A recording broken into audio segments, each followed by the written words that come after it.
Hello everyone. Welcome back. Today, we've got some crucial news you don't want to miss. Let's dive right into the top financial headlines and break down what's happening. Bloomberg report, US labor costs revised down in sign of easing inflation pressure.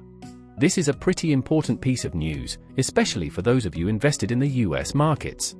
While a lot of people will be watching tomorrow's overall inflation data, for investors, this one's a lot more crucial. Why? Because the US economy runs mostly on consumer spending, and consumer spending relies on income. In other words, the higher people's wages are, the more they can spend. And wages, of course, are closely tied to labor costs. That's the amount businesses are willing to pay workers. So, today's report from the US Bureau of Labor Statistics is key. The data shows that from July to September, labor costs rose just 0.8% year-over-year, which is a pretty significant drop from the initial estimate of 1.1%.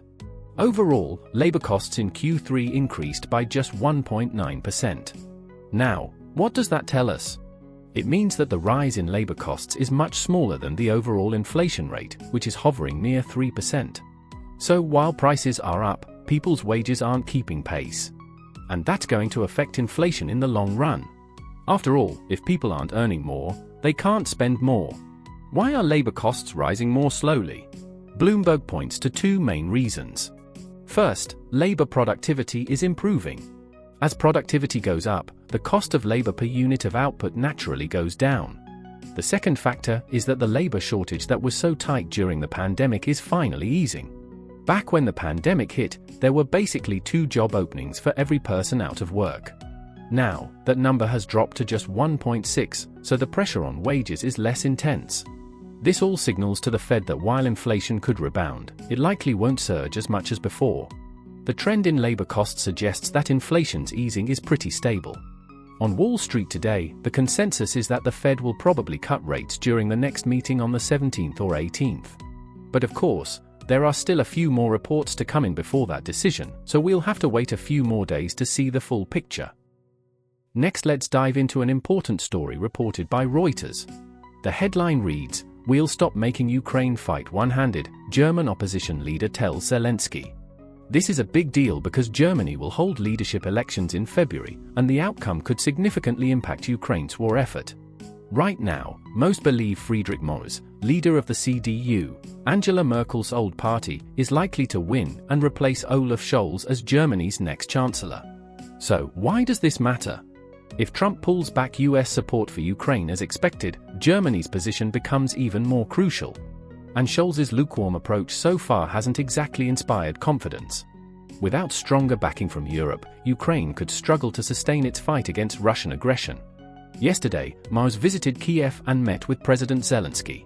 During a press conference, he openly criticized Scholz, asking why Germany hasn't followed the US, France, and the UK in supplying Ukraine with long-range weapons.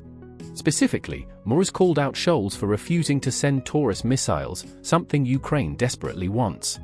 Scholz, for his part, has doubled down on his stance. At a recent campaign event, he stated not only would he continue withholding Taurus missiles now, but even if he wins re-election in February, he still won't send them. That's a pretty firm no. Merz didn't hold back. He called Scholz a coward, accusing him of failing to take responsibility. Merz used a striking analogy, saying withholding these missiles is like tying Ukraine's hands behind its back while expecting them to fend off Russia. He then made it clear, if he becomes chancellor, he'll greenlight the delivery of Taurus missiles to Ukraine. Why are these missiles so important? According to military experts cited in the Reuters report, Taurus missiles are equipped with bunker-busting warheads capable of targeting critical infrastructure, like the Kerch Bridge connecting Crimea. Destroying that bridge could deliver a massive psychological blow to Russia. Right now, Ukraine lacks the kind of heavy-hitting weaponry needed to make such moves. Merz also laid out his reasoning, strengthening Ukraine's military isn't just about defending their territory. He believes that only a stronger Ukraine will push Putin to the negotiating table. For those invested in Ukraine's future, this is a bit of good news, and something worth keeping an eye on as Germany's elections approach. Thirdly, let's talk about an important Bloomberg report making waves today. The headline reads, Trudeau says Canada will respond if Trump imposes tariffs. It all started with Trump being, well, Trump. On his social media platform, Truth Social, he took another jab at Canada and Prime Minister Justin Trudeau. This time, he referred to Canada as a state of the US and called Trudeau the governor of Canada. This wasn't just a one-off quip. Last week, Trump made the same joke right to Trudeau's face and repeated it again during an NBC interview on Friday. Now, he's doubled down with another post, saying, "Had a great dinner the other night with Justin, the governor of Canada. Looking forward to seeing him again soon so we can continue our deep discussions on tariffs and trade. The outcome will be truly amazing for everyone." What does this mean? Well, Trudeau is heading back to Florida tomorrow to meet with Trump for another round of trade talks. But Trump's strategy is clear: extreme pressure. He's sticking to his playbook of public insults and calculated intimidation. For Trudeau, this is a tightrope walk. On one hand, he needs to maintain a respectful tone and keep negotiations moving to avoid serious economic consequences for Canada. On the other hand, back home, Canadian citizens are pushing back, saying he shouldn't cave to Trump's demands or sign any unfair deals. Today, Trudeau made his strongest statement yet in Parliament. He warned that if Trump moves forward with high tariffs on Canada, his government will retaliate. Still, he's downplaying Trump's personal jabs in public, likely to avoid escalating tensions further. This isn't the first time Trump has leaned into his unique communication style. Remember his first meeting with French President Emmanuel Macron? He told Macron that if it weren't for America's help in World War II, France would be speaking German today. It's classic Trump, blunt, provocative, and unapologetically himself. The takeaway? This is just how Trump operates, and as his rhetoric ramps up, world leaders and the global audience are once again adjusting to his unconventional approach. Next, let's dive into a fascinating report from Rhodium Group titled "Why Isn't Europe Diversifying from China?" This report sheds light on a critical issue and is worth paying attention to. For context, Rhodium Group is a respected investment research firm and geopolitical think tank. Interestingly, this organization was once a major advocate for China's peaceful rise and a leader in the panda hugger camp during the Deng Xiaoping era. But since Xi Jinping came to power, something shifted. Rhodium has become one of the most authoritative voices in the West advocating for containing China. Today, when Western governments analyze Xi's China, Rhodium's insights are heavily relied upon. In their latest report, Rhodium compared Europe's trade relationship with China to those of the US and Japan over the past 7 years. Here's what they found. The US and Japan are diversifying. Both have been actively reducing their dependence on China by diversifying supply chains and investments. Europe? Not so much. Despite all the talk about de-risking and decoupling, Europe hasn't taken meaningful steps to reduce its reliance on China. In fact, Rhodium argues that Europe has inadvertently deepened its dependence. Why is Europe falling behind? The report highlights 3 main reasons. Unrealistic green energy goals.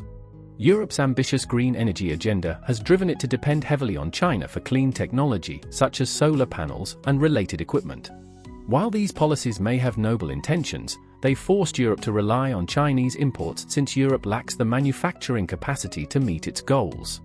The Russia factor? After Russia invaded Ukraine, Europe joined the West in sanctioning Russian oil.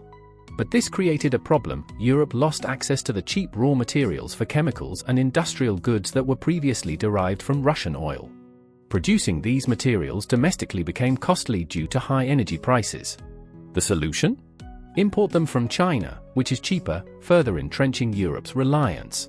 Falling behind in low-tech sectors? The US and Japan have diversified their sourcing for low-tech goods like textiles and furniture, reducing reliance on Chinese suppliers. Europe, however, hasn't followed suit, leaving it more exposed. The bigger picture. Rhodium's report is one of the few deep dives into Europe's current economic struggles. It paints a picture of a continent lagging behind the US and increasingly tethered to China. While this report focuses on trade, Europe's challenges run deeper. In my opinion, European companies are falling behind in the race to adopt new technologies, and politically, the region leans too far to the left, setting unrealistic goals that exacerbate its economic vulnerabilities. This analysis is a rare and eye-opening look at Europe's economic challenges. For anyone following global trade dynamics, it's a must-read. The fifth news to share today: Israeli Prime Minister Benjamin Netanyahu appeared in court today to testify for the first time in his long-running corruption trial. Netanyahu, 75, is Israel's first sitting prime minister to face criminal charges. During his testimony, he claimed that the accusations against him are politically motivated, alleging they stem from his tough stance on national security. This court appearance comes at a critical moment for Israel, as it wages war in Gaza and contends with growing regional instability, including potential threats from Syria. Netanyahu finds himself balancing courtroom battles and national security decisions, a daunting task, to say the least. Weekly court mandate. Last week, a judge ruled that Netanyahu, who was indicted back in 2019, must appear in court 3 times a week. This decision has forced him to shuffle between the courtroom and Israel's defense headquarters, which are just minutes apart. The scheduling challenge became evident today when Netanyahu's military secretary passed him written updates twice during the proceedings. At one point, Netanyahu requested a recess to handle an urgent military decision. Speaking before the 3-judge panel, Netanyahu declared, "I have waited 8 years to tell the truth, but I am also the prime minister, leading the nation through a war on 7 fronts. I believe both responsibilities can coexist." His statement suggests he is willing to comply with the court's demands without compromising his leadership during a time of war. Legal troubles amid war. Netanyahu's corruption trial highlights the ongoing domestic controversies surrounding his leadership, even as Israel faces escalating conflict. While the nation's focus remains on the war in Gaza and regional threats, Netanyahu's legal troubles loom large. As the situation stabilizes, public attention in Israel is likely to shift back to his trial, reigniting debates over his leadership and accountability. This is a significant development worth watching closely, as it reflects not just the pressures on Netanyahu but also the intersection of governance and justice during a time of crisis. Finally, a new report from Reuters sheds light on how the collapse of Bashar al-Assad's regime in Syria has exposed the limitations of China's ambitions in the Middle East. Titled, "Assad's Fall in Syria Exposes Limits of China's Middle East Diplomacy," the report highlights how the sudden end of Assad's rule has undercut Beijing's regional influence and raised questions about its approach to global geopolitics. Assad's rise and fall in China's plans. Just over a year ago, Chinese President Xi Jinping hosted Assad and his wife for a high-profile 6-day visit, signaling strong support for the embattled Syrian leader. The visit was marked by promises of cooperation, with Xi pledging to back Assad's fight against external interference and support Syria's reconstruction efforts. Assad's wife, Asma, was warmly received by Chinese media, symbolizing a thaw in Syria's international isolation. Fast forward to today, and Assad's ousting is being described by analysts as a blow to China's diplomatic aspirations in the region. According to Reuters, this development underscores the fragility of Beijing's efforts to position itself as a stabilizing force in the Middle East, especially as it tries to fill the vacuum left by the United States. A flawed strategy.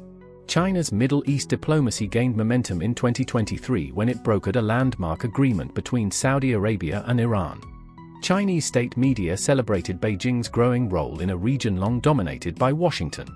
However, the delicate balance unraveled as Saudi Arabia covertly supported Israel in its conflict with Iran, a move that left China, aligned with Iran, sidelined. China's diplomatic missteps didn't stop there.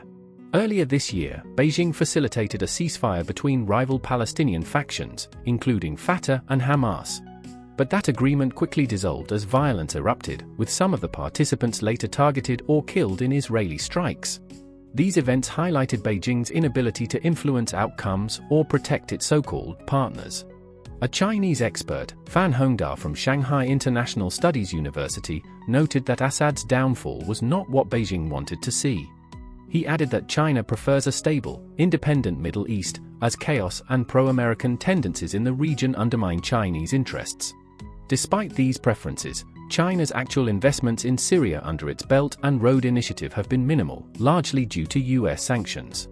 The broader implications. This series of events illustrates a harsh reality: China's ambitious, great power diplomacy often falls short when tested on the global stage. President Xi Jinping's vision of reshaping the world order has led to increasingly aggressive moves in the Middle East, but the recent turmoil exposes significant weaknesses. The collapse of Assad's regime, the setbacks faced by Iran, Hezbollah, and Hamas, and China's inability to support its allies all point to a stark conclusion. While Xi promotes his vision of a world led by China, its actual influence in volatile regions like the Middle East remains limited. For countries watching these developments, including those in Africa, the takeaway is clear: relying on China as a strategic partner may not be as dependable as Beijing claims. As China's image of a global leader fades under the harsh realities of international politics, its lofty rhetoric on great power diplomacy is increasingly met with skepticism. That's all for today. Thanks so much for watching. If you found this video helpful, don't forget to hit the like button and subscribe for more updates. I look forward to seeing you in the next one.